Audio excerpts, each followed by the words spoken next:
observamos aquí? Observamos un embrión, la figura de un embrión de aproximadamente 20 días de edad, donde se puede ver a la derecha, fíjense, se puede ver un embrión de 40 a los 42 días, donde se puede observar esta forma ictiforme que se llama, forma de pescado, ¿ya? Y se puede ver la primera porción del sistema nervioso central, en la cual se describen vesículas, ¿ya? Vesículas primarias, y además se puede observar súper bien aquí, fíjense, esta estructura que va a corresponder a el- lo que va a desarrollarse después como la médula espinal. ¿Ok? Nos vamos a enfocar en esta estructura que se describe como el tubo neural, ¿lo ven? Ahí está el tubo, ¿ya? Pero sin embargo el tubo no es una estructura geométrica, sino que es una estructura que en su polo anterior va a tener tres dilataciones, una, una segunda dilatación y una tercera dilatación. Y estas dilataciones se describen como las vesículas encefálicas primarias. ¿Ok? ¿Y cuáles son? Es el diencéfalo, o sea, disculpen, el prosencéfalo, la vesícula primaria más anterior, el mesencéfalo es la vesícula primaria del medio, y el rombencéfalo es la vesícula primaria posterior. Inmediatamente después, posterior a esta última vesícula, el romboencéfalo, es donde se va a desarrollar la médula espinal. Eh, Hay que señalar además que, bueno, estos son conceptos, digamos, embrionarios, digamos. Sabemos que el embrión no es más que no es más que la diferenciación de una estructura que se llama un embrión trilaminar. Son tres platos, uno sobre otro. ¿Ok? Cada uno de estos platos, lamentablemente, no tengo una figura de ella. Cada uno de los platos va a corresponder a un ectodermo, mesodermo y endodermo. ¿Ok? Es exactamente igual que si juntáramos tres platos. ¿Ok? Es una estructura discoidal. Al inicio, previo a esta imagen que ustedes observan acá, previo a esto, el embrión no es más que un plato, o sea, no es más que la unión de tres platos. Y cada uno de estos platos tiene un nombre: ectodermo, mesodermo y endodermo. Y la diferenciación de cada una de estas capas, de cada uno de estos platos, va a diferenciarse en un distinto tipo de sistema. En el caso del sistema nervioso, este se diferencia a partir del desarrollo del ectodermo, el plato más externo. ¿Ok? Bien, por tanto tenemos las vesículas primarias, prosencéfalo, mesencéfalo y rombencéfalo. ¿Ya? Y fíjense aquí tenemos una figura del desarrollo de estas vesículas, allá arriba, miren, tenemos el famoso tubo neural, solamente estamos mostrando la primera porción del tubo, ¿ok? Que tiene la forma de un bastón, ¿se fijan? En esta figura no está escrita la médula espinal hacia abajo, sino que está escrito solamente la primera porción de este bastón, ¿ya? Del tubo neural. Y se puede ver súper bien las tres vesículas, fíjense, ahí están, el prosencéfalo, mesencéfalo y el rombencéfalo, y cómo estas comienzan a aumentar su tamaño, ¿ya? Principalmente lo que aumenta, es como es un tubo, lo que aumenta es el grosor del tubo, ¿okay? El grosor de la pared del tubo y el lumen del tubo. ¿Okay? Y comienza a diferenciarse en una serie de otras vesículas. Fíjense que acá arriba se pueden ver 1, 2, 3 vesículas, pero aquí abajo, créanme, hay 5 vesículas. ¿Cómo se llaman estas vesículas? Estas vesículas se describen como, ahí están. Tenemos disculpen, después voy a volver a esa figura que estaba anteriormente, lo que pasa es que se me adelantó. Ahí tenemos el tubo, una figura, tenemos la dilatación, la triple dilatación, la primera es el prosencéfalo, mesencéfalo y el romboencéfalo, y la continuación va a ser el cordón espinal. Ok, y se me perdió la diapo, sorry, no está la diapo. Bien, hay que señalar que quiero volver aquí. Ahí tenemos las tres vesículas, disculpen, se me perdió una diapositiva: romboencéfalo, mesencéfalo y prosencéfalo. Fíjense en esta figura, aquí se puede ver muy bien las tres vesículas, miren, el prosencéfalo, el mesencéfalo y el rombencéfalo, ¿ok? Pero sin embargo, en el embrión de la derecha podemos observar que esas tres vesículas ya no son tres vesículas, sino que son cinco vesículas, ¿ok?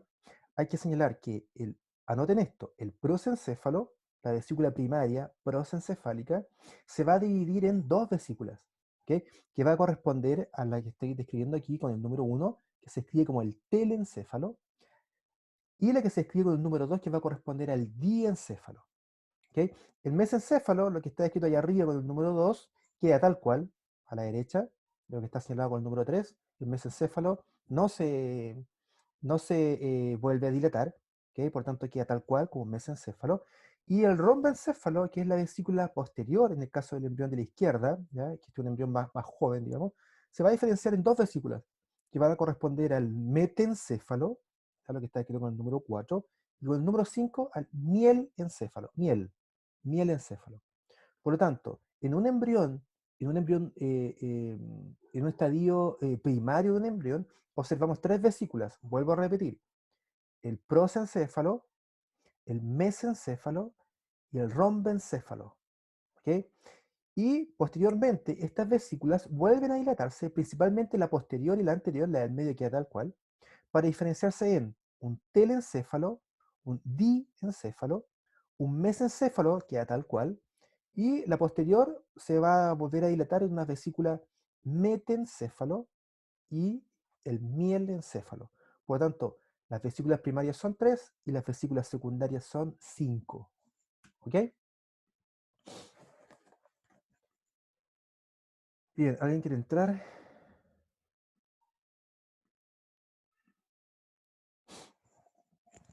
Bien, ahí están. Aquí está la diapositiva que les quería mostrar. Fíjense, aquí podemos ver cómo el prosencéfalo se va a dividir, se diferencia en dos vesículas, la vesícula telencefálica y la vesícula diencefálica. Y el mesencéfalo queda tal cual, también se describe como el cerebro medio, ¿ya? Y el rombencéfalo se va a diferenciar en un metencéfalo, ¿ya? Que es donde vamos a después describir el cerebelo y el puente, y el mielencéfalo, que va a corresponder a la vesícula más posterior y que después va a formar parte de la médula oblonga, o lo que antiguamente se escribía como el bulbo raquídeo. ¿Ok? Estas estructuras que estoy describiendo ahora corresponden a vesículas primarias y a vesículas secundarias en un estadio embrionario, embriofetal. ¿Ok? Quiero señalar que, fíjense, nos vamos a enfocar en estas vesículas prosencefálicas, en el telencéfalo y en el diencéfalo, y específicamente en las vesículas diencefálicas en esta región. ¿Ya? ¿Por qué? Porque es importante, porque en este sitio es donde se va a diferenciar, fíjense, ahí tenemos las vesículas, ¿ya? Este es un corte por un embrión, ahí se puede ver muy bien la médula espinal, ahí arriba, la vesícula telencefálica y las dilataciones hacia la lateralidad, va a corresponder a unas estructuras que se describen como las placodas ópticas. ¿Las ven ahí? Ahí están las placodas ópticas. Se puede ver en el centro, fíjense la dilatación, el tubo, ¿ya? Esa estructura que va justo ahí, ¿ya? El tubo. Y esa dilatación hacia la lateralidad, doble dilatación, ¿ya? Va a corresponder a una estructura que se describe como la placoda óptica, que no es más que una evaginación, ¿ya? Del epitelio del tubo neural, que además se junta con una invaginación de la porción externa del embrión, y que va a formar más adelante, fíjense, una copa. ¿La ven ahí? Una verdadera copa, más esta invaginación que forma una verdadera cavidad, digamos, que posteriormente va a corresponder a el lente, el lens o el cristalino. Y en general, esta estructura corresponde al desarrollo de diferenciación del bulbo ocular. ¿Ok? ¿Y por qué muestro esto? Porque además de el desarrollo temprano del sistema nervioso central, va acompañado de un desarrollo primario de los ojos, del bulbo ocular. ¿Ok? Por tanto, una de las primeras estructuras que se diferencian en un individuo joven, embrión, corresponde al bulbo ocular. ¿Ok? Asociado al bulbo ocular también hay otra estructura que se diferencia. Ahí lo pueden ver, fíjense, ahí tenemos un estadio posterior, ¿ya? Un estadio temprano del bulbo ocular. Aquí podemos ver, fíjense, el tubo neural, y esa es la lateralidad, las dilataciones que son las que están formando el bulbo ocular. ¿Ok? Esas estructuras negras, se fijan ahí, corresponde a lo que después se describe como el epitelio pigmentario de la retina, que es eso que está justo ahí. Ahí se puede ver muy bien el lens. Bien. Hay otra estructura que está asociada al bulbo ocular, digamos, al desarrollo del bulbo ocular. No tengo una imagen de ella aquí, pero también corresponde a la vesícula óptica, ¿ok? Que va a corresponder al desarrollo del oído. ¿Ya? Si bien se está desarrollando el bulbo ocular en un sitio, también se está desarrollando de forma temprana el oído. Eh, por lo tanto, en un sistema nervioso, solamente desde el punto de vista esquemático para contextualizar, digamos, dónde estamos hablando, de qué estamos hablando, el sistema nervioso tiene una subdivisión embrionaria, ¿ya? Quiere decir que desde el punto de vista embrionario podemos describirlo, y es lo que acabamos de hacer, digamos. sabemos que el sistema nervioso se origina a partir de tres vesículas primarias que corresponden al prosencéfalo, mesencéfalo y romboencéfalo. Estas estructuras derivan del tejido ectodérmico. Y sabemos que el prosencéfalo se vuelve a dilatar en dos vesículas que se van a denominar telencéfalo, que es el que más adelante va a formar los hemisferios cerebrales. El diencéfalo, una estructura que más adelante va a formar los tálamos, el hipotálamo y el epitálamo. ¿Ya? El mesencéfalo, esta vesícula queda como tal, ¿ya? Y se describe posteriormente como mesencéfalo. Y el romboencéfalo, más adelante, se diferencia en un metencéfalo, que va a ser la vesícula que se va a diferenciar en el puente y en el cerebelo. Y el mielencéfalo es la vesícula que se diferencia en la médula oblonga, o antes se describía como bulbo raquídeo. Bien, ¿cuál es la unidad funcional del sistema nervioso? ¿Cuál es? Es la neurona. ¿Okay? La neurona es la unidad funcional del sistema nervioso. Un grupo de neuronas va a formar el tejido parenquimático del sistema nervioso. Creo que es el parénquima. El parénquima corresponde al tejido que cumple la función de un órgano. Por ejemplo, en el hígado, el parénquima corresponde a todos los hepatocitos. ¿Okay? En un edificio, ¿ya? El parénquima son las personas que trabajan en ese edificio. Y lo contrario, el estroma, ¿okay? En un tejido, corresponde a todas aquellas células que cumplen el rol de estructural. ¿Okay? Por lo tanto, en un edificio, las puertas, las ventanas es el estroma, y el parénquima son las personas. En el caso de un órgano, en el caso del sistema nervioso central, el parénquima corresponde a las neuronas. ¿Okay? La neurona es la unidad funcional más pequeña del sistema nervioso central. ¿Ya? Hay distintas formas de neuronas. ¿Ya?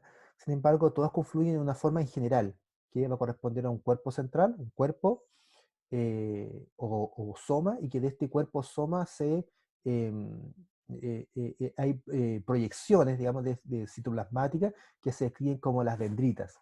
Pero sin embargo, una de ellas es mucho más larga, y esa es la que se describe como el axón.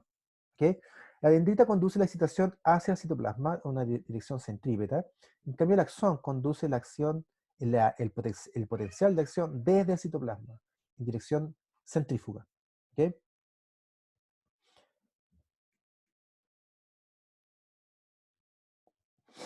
El segundo tipo celular que encontramos en el sistema nervioso central va a corresponder a las células de la glía. Estas son las células que corresponden al estroma.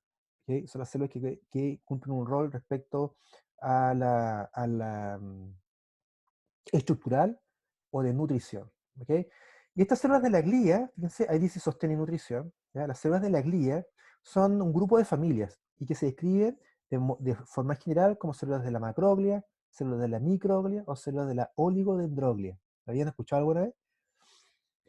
Bien, estas células ya van a tener un rol, como dije, estructural, y van a estar, desde el punto de vista de su densidad, digamos, van a ser menor cantidad que las neuronas. ¿Okay? ¿Cuál es la función en el encéfalo? Intercambio de sustancias, nutrición, conducción del impulso, forman la famosa barrera hematoencefálica. ¿Okay? Y en la médula espinal ya se describe la oligodendroglia, ¿ya? Un grupo de familias de las células de la glía, que forman la famosa vaina axónica de sustancia blanca. Estoy seguro que esto es un tipo celular que ustedes ya lo habían escuchado antes, que antiguamente se describía como las células de Schwann. Antiguamente, hoy día se llama el neurolemnocito. Lo vamos a ver un par de diapositivas más adelante. ¿Okay? Por lo tanto, el tejido nervioso no es más que neuronas más células de la glía. ¿Okay? Eso es el tejido nervioso. Hay un concepto que hay que describir, que por general se utiliza mucho en fisiología, en neurofisiología, que es el concepto de una fibra nerviosa. ¿Okay? ¿Qué es lo que es la fibra nerviosa? Una fibra nerviosa va a corresponder a una neurona, ¿ya? Con sus dendritas y además con su axón. ¿Ven ahí? Su axón. Pero sin embargo, el axón va a estar cubierto por una serie de células que forman parte de las células de la glía. Y especialmente por un tipo celular que se describía, como le dije anteriormente, antiguamente como célula de Schwann. Hoy día se describe como neurolemnocito, MN, neurolemnocito. ¿Ok? El neurolemnocito, la función que tiene, ¿no? Va a ser otorgar mielina y formar esta famosa vaina de mielina al axón. ¿Para qué? Para lo que hace la vaina de mielina, una de las tantas funciones de la vaina de mielina, es ayuda a aumentar la velocidad del impulso nervioso. ¿Ok? Entre cada una de las células de Schwann o de las neurolepnocitos, vamos a observar un espacio que se describe como el nodo de Ranvier. ¿Ok? ¿Lo ven ahí? Ahí se ven muchas neurolepnocitos y entre cada uno de los neurolepnocitos hay un famoso nodo de Ranvier. Algunas de las enfermedades neurodegenerativas más comunes, como el Parkinson o la esclerosis múltiple, lo que hacen es que atacan a estas famosas células de neurolepnocitos. ¿Ok? Eh, en el caso de estos tipos de fibras, o sea, en general, hay dos tipos de fibras en el sistema nervioso, que van a corresponder a fibras aferentes y eferentes. Aferentes es que llevan información del ambiente hacia el sistema nervioso central. Llevan información em, centrípeta, o sea, desde el ambiente hacia el sistema nervioso central. Y fibras nerviosas eferentes, como dice ahí, conducen la excitación desde el sistema nervioso central hacia la periferia. Por ejemplo, algunas fibras nerviosas que son aferentes van a ser aquellas fibras que que forman parte de, por ejemplo, el nervio coclear. ¿Ok? Ustedes ahora me están escuchando a partir de la inervación que hace el nervio coclear en la cóclea del oído interno. ¿Ok? Llevan información sonora que se procesa en la cóclea y esta información viaja a través del nervio coclear, vestíbulo coclear y llega al cerebro. ¿Ok? Desde el ambiente hacia el sistema nervioso central. ¿Ok? Al contrario, una fibra nerviosa eferente es una fibra que lleva información desde el cerebro hacia afuera. Por ejemplo, algunas fibras nerviosas que controlan los músculos. Cuando ustedes piensan, me voy a levantar, voy a mover mi mano, lo que están haciendo, están llevando información desde el cerebro hacia el músculo, a través de fibras nerviosas eferentes. Cada una de estas fibras nerviosas, tanto aferentes como eferentes, puede formar parte de un nervio periférico, que es lo que vamos a ver más adelante. ¿Bien? ¿Cuál es la diferencia entre el sistema nervioso central y el sistema nervioso periférico? ¿Ya? Por lo general, este concepto se utiliza, lo vemos bastante, digamos, en el previo al pregrado.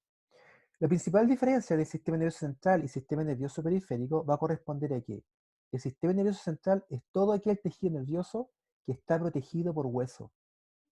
¿Ok? Y entre ellos se encuentra el encéfalo y la médula espinal. Todo aquel tejido nervioso que no esté protegido por hueso y que, entre comillas, entre paréntesis, no esté protegido por la bóveda craneana o por el canal vertebral, ¿ya? Va a corresponder al sistema nervioso periférico. ¿Ok? Y esa estructura del sistema nervioso periférico se describe comúnmente como los nervios. ¿Ok? Estos nervios, los primeros nervios que son capaces de abandonar tanto el cráneo, la cavidad endocraniana, como el canal vertebral, se describen como los primeros 12 se describen como los nervios craneanos o los pares craneanos. Y del treceavo hacia inferior se describe solamente como los nervios espinales. ¿Ok? Eh, pero desde el punto de vista microscópico, ¿cuál es la diferencia entre el sistema nervioso central y el sistema nervioso periférico? Ojo con esto. Dijimos que una neurona tenía un soma, ¿okay? Un cuerpo, un pericarion, ¿ya? Y de este cuerpo se proyectaban unas estructuras citoplasmáticas que van a corresponder a las dendritas. ¿Okay? Pero sin embargo, hay una estructura que es muy larga que va a corresponder al axón. ¿Okay? Por lo tanto, ojo con esto. En el caso del sistema nervioso central, ¿ya? Millones de somas incluidas en un solo sitio, falta la tilde en la U, millones de somas incluidos en un mismo sitio, ¿ya? Y que cumplen la misma función, se va a denominar como un núcleo. ¿Ok? Un núcleo. Y los respectivos axones de esos somas, que se distribuyen por el tejido nervioso tanto en el encéfalo como en la médula espinal, se le denomina tracto. ¿Ok? Por lo tanto, de nuevo, la asociación de millones de somas se escriben como núcleo y la asociación de los tractos de esos somas, o sea, de los axones de esos somas, se escribe como un tracto. ¿Ok? En el caso del sistema nervioso periférico, millones y millones y millones y millones de somas agrupados en un sitio y que cumplen la misma función, se va a denominar como un ganglio. ¿Ok? Y los axones que corresponden a esos somas y que se proyectan hacia un determinado sitio, se describe como un nervio. ¿ok? Por tanto, con la diferencia entre un núcleo y un ganglio, y entre un tracto y un nervio. El núcleo y el ganglio, la diferencia está en que el núcleo está incluido en el sistema nervioso central, protegido por hueso. O sea, está principalmente en encéfalo. Y el ganglio está fuera de la cavidad endocraniana y de la médula espinal. ¿Ok? Nosotros comúnmente lo que observamos desde el punto de vista macroscópico, desde el punto de vista anatómico, sobre una sala de disección, por lo general es esto. Solamente observamos los nervios. Aquí podemos ver algunos ejemplos. Fíjense, se puede ver muy bien la figura esta es un corte transversal del encéfalo. Y se puede ver súper bien este cableado, ¿ya? Que va a corresponder a tractos. ¿Fijan? Miren aquí, por ejemplo, dice, ninguno está, digamos, rotulado, digamos, pero son tractos que van a corresponder a información que viaja desde un sitio, desde la corteza cerebral, por ejemplo, a través del mesencéfalo, médula oblonga y a la médula espinal. ¿Fijan? Y estos sitios que están señalados con color, ¿qué son? Son, como dice ahí, los núcleos basales. ¿Qué son los núcleos? Son agrupaciones de millones y millones y millones de somas. Desde estos núcleos se deberían proyectar tractos, tal como se observa acá en esta figura con color rojo. Fíjense acá arriba, se puede ver un tracto que pasa desde el hemisferio del lado derecho hacia el hemisferio del lado izquierdo. ¿Ven? Ya, tractos, no es más que información, son grupos de axones que viajan de un sitio a otro. ¿Ok? Aquí también se puede ver, fíjense en la figura derecha, por lo general en los textos de anatomía se describen los núcleos con un sombreado, tal como se observa a la izquierda. Se fijan, esas estructuras sombreadas corresponden a agrupaciones celulares, agrupaciones de somas que tienen la misma función, ¿ya? Y que se van a distribuir, ¿ya?, hacia un determinado sitio a través de sus tractos. ¿Ya? Por lo tanto, un tracto, la definición es haces de filas nerviosas presentes en el encéfalo o en médula espinal que pertenecen a región a grupos neuronales con funciones similares. Aquí podemos ver los famosos nervios periféricos. ¿Ya? Dentro de los nervios periféricos se encuentran los nervios craneanos. Fijan que desde este sistema nervioso central que corresponde al encéfalo y a la médula espinal, abandonan estas estructuras, estos nervios espinales. Fijan, a través de los forámenes intervertebrales los abandonan, se describen como los nervios periféricos. Todos son nervios periféricos. ¿Ya? Pero sin embargo, los primeros 12 que son capaces de abandonar tanto el canal vertebral como la cavidad craneana, ¿ya? Los primeros 12 se escriben como los nervios craneanos. ¿Ok? ¿Cuáles son los nervios craneanos? El primero corresponde al nervio olfatorio, el segundo corresponde al nervio óptico, el tercero, nervio oculomotor, cuarto, nervio troclear, 5, nervio trigémino, sexto, nervio abducen, séptimo, nervio facial, octavo, vestíbulo, nervio vestíbulo coclear. El noveno va a corresponder a el tengo la punta de la lengua, de ahí voy a volver a él. 10, nervio vago, 11, nervio accesorio y 12, nervio hipogloso. El 9 es el glosofaringio, ahí te me acordé. El encéfalo va a corresponder a la diferenciación fenotípica más madura, digamos, de las vesículas primarias y las vesículas secundarias. ¿Okay? El encéfalo corresponde a el cerebro, al tronco encefálico y al cerebelo. ¿Okay? Eso es encéfalo. Aquí lo podemos observar, fíjense, ahí tenemos todo lo que es cerebro. ¿Okay? Abajo, el tronco encefálico, ¿ya? Y además asociado a él, el cerebelo. ¿Okay? Esta estructura hay que señalar que en el caso del cerebro, en él observamos dos hemisferios, tanto un hemisferio cerebral derecho como un hemisferio cerebral izquierdo, va a estar dividido, digamos, por una fisura. ¿Okay? Y además observamos abajo el cerebelo. ¿Ya? En el caso del cerebelo, lo que observamos aquí va a corresponder a una estructura central, un lobo central, y además los hemisferios cerebrales hacia la lateralidad. ¿Okay? Por lo tanto, encéfalo corresponde a cerebro, tronco encefálico y el cerebelo. Ahí está. Cerebro, abajo el tronco encefálico, ¿ya? Y el cerebelo.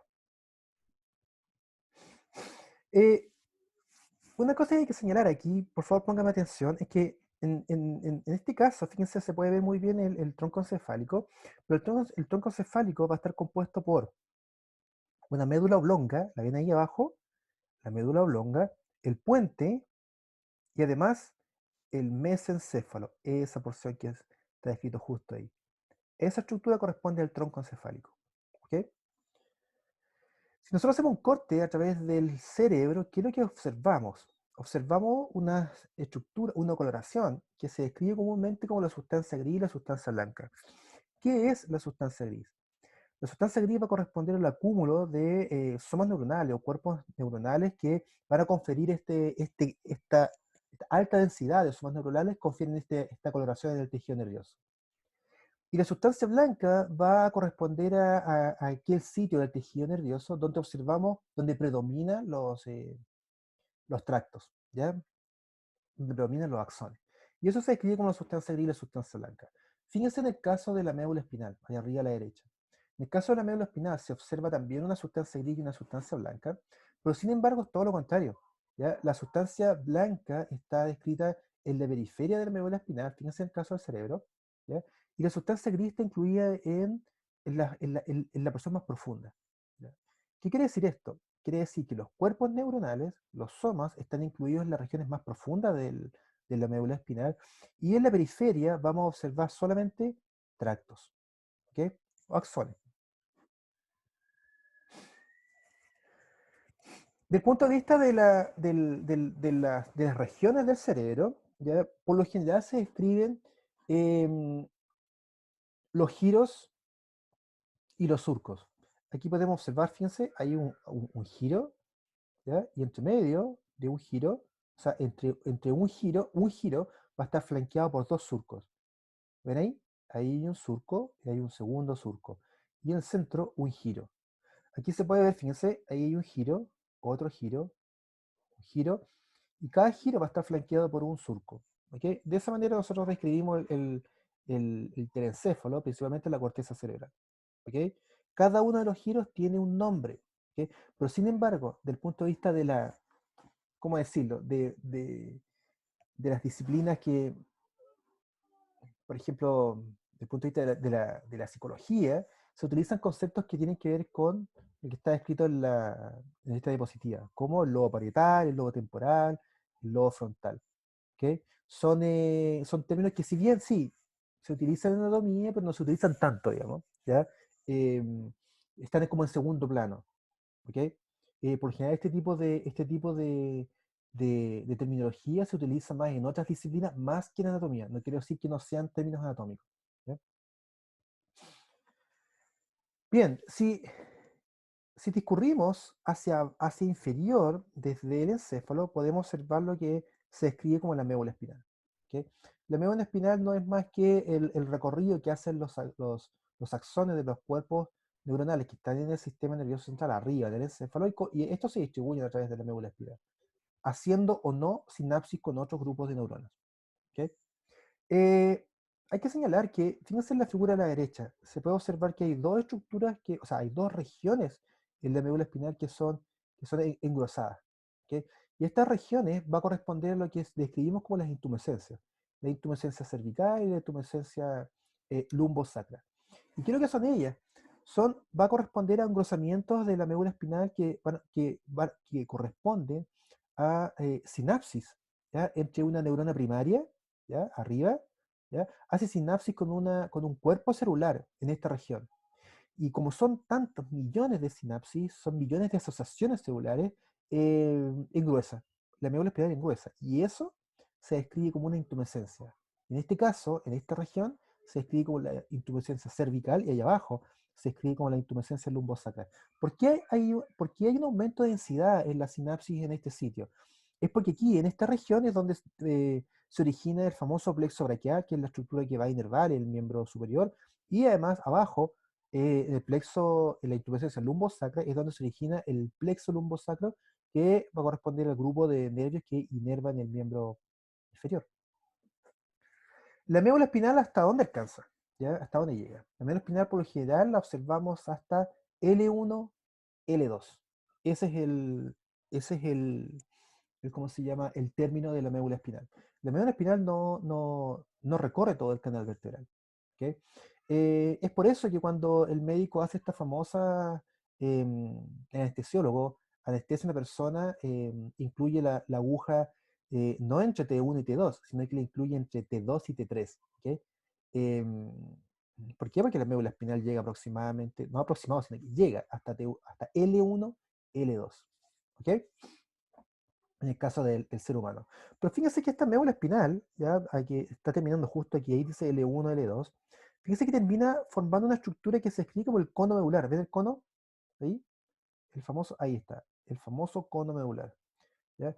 Este cono medular, de él, em, se dice que se proyecta una estructura simple que se describe como el filum terminal, el hilo terminal. Por lo tanto, esa estructura que estoy describiendo justo ahí, ¿ya?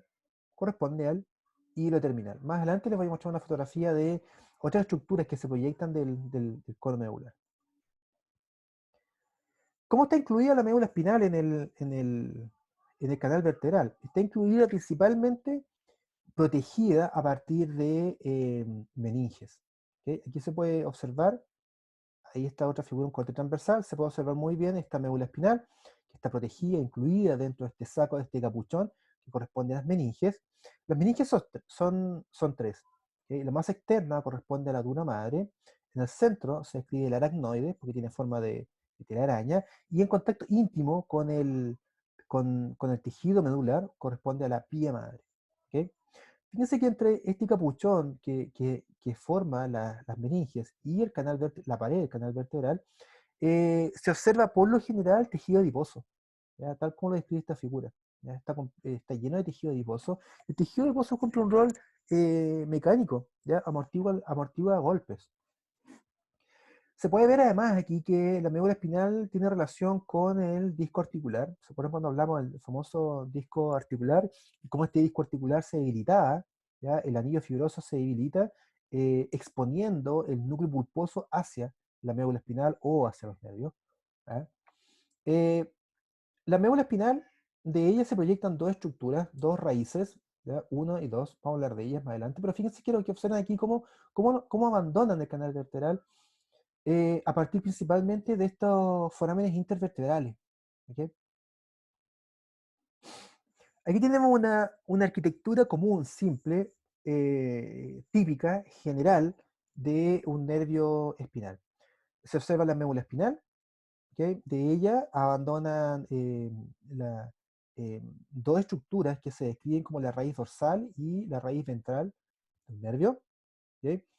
Estas estructuras, todavía estamos dentro del canal vertebral, se van a, entre comillas, a fusionar, pero previo a la fusión se describe un famoso ganglio de la raíz dorsal. ¿Ok? Este ganglio de la raíz dorsal, a la altura del ganglio de la raíz dorsal, es donde observamos el foramen intervertebral. A esta altura, el nervio espinal abandona el- el canal vertebral. Aquí se describe el inicio del nervio espinal y inmediatamente después del inicio del nervio espinal se describe un ramo dorsal. ¿Ven ahí? El ramo dorsal, que es el que va a estar encargado de inervar los nervios erectores de la columna vertebral. ¿Ok? Y aquí es donde comienza la variedad anatómica, dependiendo del segmento de la columna vertebral, digamos. Pero hay un ramo dorsal en todos los segmentos. ¿Cómo se distribuye es la diferencia? Si hay un ramo dorsal, ¿ven ahí? Si es que hay un ramo dorsal, es porque también hay un ramo ventral. ¿Ok? Y el ramo ventral podríamos decir que es el más prominente, porque en él se observa una mayor densidad de axones. Fíjense cómo este ramo dorsal ese ramo ventral se distribuye por toda la pared abdominal o pared torácica, dependiendo del nervio, ¿ya? Y pasa desde un plano posterior a un plano lateral, y desde el plano lateral pasa a un plano anterior. ¿Ok? Vamos a suponer que lo que estamos observando va a corresponder a un nervio espinal que abandona el canal vertebral a la altura de T5, T10. ¿Ok? O sea, en el tórax. Hay que señalar que este nervio que abandona el canal vertebral a la altura del tórax, este nervio va acompañado además de las arterias intercostal y la vena intercostal, formando un paquete vascular-nervioso, justo en los espacios intercostales. ¿Ok? Por lo tanto, aquí, sobre este nervio y bajo el nervio, observamos costillas. ¿Ok? Y además se puede observar, fíjense, cómo estos nervios se distribuyen y, y se asocian en un plano medio. Otra cosa que hay que señalar aquí es que en distintas regiones de esta estructura central, de esta circunferencia, podemos observar ahí arriba, fíjense, ahí se puede ver muy bien en el ramo dorsal, recuerden el ramo dorsal, además se describe un ramo cutáneo lateral, ¿ven ahí? Y un ramo cutáneo anterior. ¿Qué son estos famosos ramos dorsal y el ramo cutáneo anterior y lateral? Son proyecciones hacia la superficie de los nervios eh, espinales. ¿Ok? Son proyecciones hacia la superficie que van a inervar, como su nombre lo indica, la región cutánea, o sea, la piel, o podrían inervar grandes masas musculares.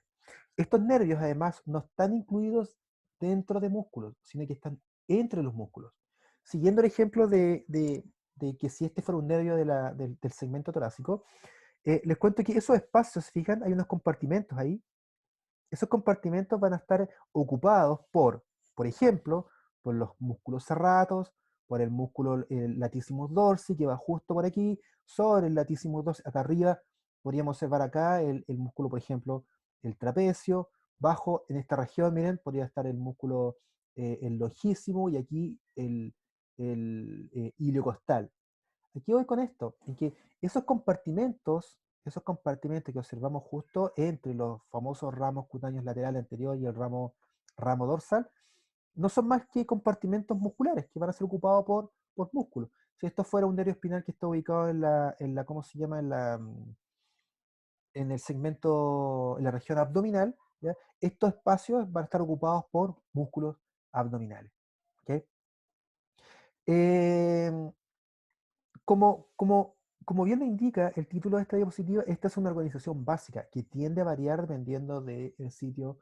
Y creo que varía el sitio de origen de estos ramos, ¿ya? Y cómo se proyectan, ¿ya? Principalmente esto es lo que varía. Estos ramos cutáneos laterales, ramo dorsal y el ramo anterior. ¿Ok? Bien, aquí se puede observar además, fíjense cómo la médula espinal es capaz de estar incluida dentro del canal vertebral, pero además está asociado a irrigación. ¿Cómo se irriga la médula espinal? Se irriga a partir de estas arterias intercostales posteriores. Hay una arteria intercostal anterior, ¿la ven ahí? Ramos intercostales. ¿Ya? Pero sin embargo, a partir de estos ramos intercostales se puede observar cómo hay un ramo que es capaz de alcanzar a la médula espinal para formar una arteria espinal anterior y además una arteria espinal posterior. ¿Ok? Y estas arterias espinales anterior y posterior son las que van a alcanzar arriba al cerebro. Bien, por último, un nervio. ¿Cómo es un nervio? Un nervio no es más que millones y millones y millones y millones de axones. ¿Ok? Pero sin embargo, estos millones de axones están organizados. ¿Y cómo están organizados? A partir de lo que observamos en esta diapositiva. Un haz de fibra nerviosa, recuerden el concepto de fibra nerviosa, un haz de fibra nerviosa va a estar incluido dentro de una estructura de tejido conjuntivo, ¿ya? Em, que se describe como el endoneuro. ¿Ok? El endoneuro. Tenemos millones de haces de fibras nerviosas incluidas, cubiertas por una estructura de tejido conjuntivo que se describe como el endoneuro. ¿Ok? Eh, Además, muchos haces de fibras nerviosas cubiertas por endoneuro, van a estar tapizadas por un tejido que se describe como el perineuro. ¿Ok? Perineuro. Y todos ellos, todo este grupo, toda esta asociación de haces de fibras nerviosas cubiertas de perineuro, o sea, de endoneuro, y además rodeadas de perineuro, van a estar cubiertas por una capa única de tejido que se describe como el epineuro. ¿Ok? El epineuro. Por lo tanto, si un nervio periférico fuera una cajetilla de cigarro, ¿ok? El cigarro sería el haz de fibra nerviosa. ¿Ok? El papelillo del cigarro vendría siendo el endoneuro. ¿Ok? Los espacios que hay incluidos dentro de cada uno de los cigarros y además la caja va a corresponder al perineuro. ¿Ok? Y el plástico de la cajetilla corresponde al epineuro. Súper buena la analogía, ¿cierto? Bien, pero sin embargo, fíjense que estos gases de fibra nerviosa van a llevar axones. Son axones que están cubiertos lo dijimos en el principio de la presentación, van a estar cubiertos por neurolemnocitos. ¿Ok? Neurolemnocitos. Pero sin embargo, fíjense que Ahí podemos ver las fibras nerviosas cubiertas o no por neurolepnocitos. Aquí podemos ver una imagen de un SEM, una microfotografía electrónica obtenida en un microscopio electrónico de barrido. Se puede ver, fíjense, cada uno de los axones. ¿Ok? Y cada uno de estos axones, fíjense que parece que fuera, ¿cómo se llama? Puros lápiz Bic, ¿se dan cuenta? Cortados, donde se puede ver una corteza de los axones gruesa. ¿Qué es lo que es esa corteza? Es el neurolepnocito que está cubriendo el axón. ¿Ok? Ahí se puede ver un axón en la punta del puntero. ¿Ven? Ahí está el axón y está cubierto. Se ve un halo. Ese halo corresponde al neurolepnocito, a la famosa, eh, antiguamente le llamaban vaina de Schwann, célula de Schwann, que es la que forma la famosa vaina de mielina. ¿Ok? Bien, última diapositiva. Eh, lo que observamos, lo describimos en las diapositivas anteriores, corresponde al sistema nervioso clasificado de acuerdo a su división embrionaria. Describimos las famosas vesículas primarias y secundarias, pero además lo clasificamos de acuerdo a una subdivisión anatómica, ¿ok? Sistema nervioso central, sistema nervioso periférico. Pero desde el punto de vista del punto de vista de la fisiología, el sistema nervioso también se describe como sistema nervioso somático y sistema nervioso autónomo. ¿Ok?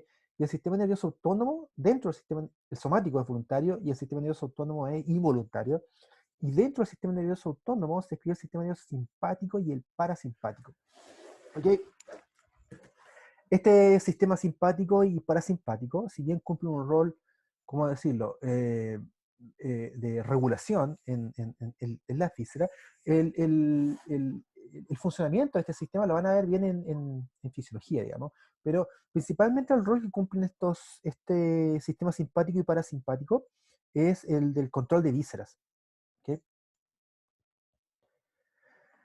Bien, quiero mostrarles, quiero mostrarles algo.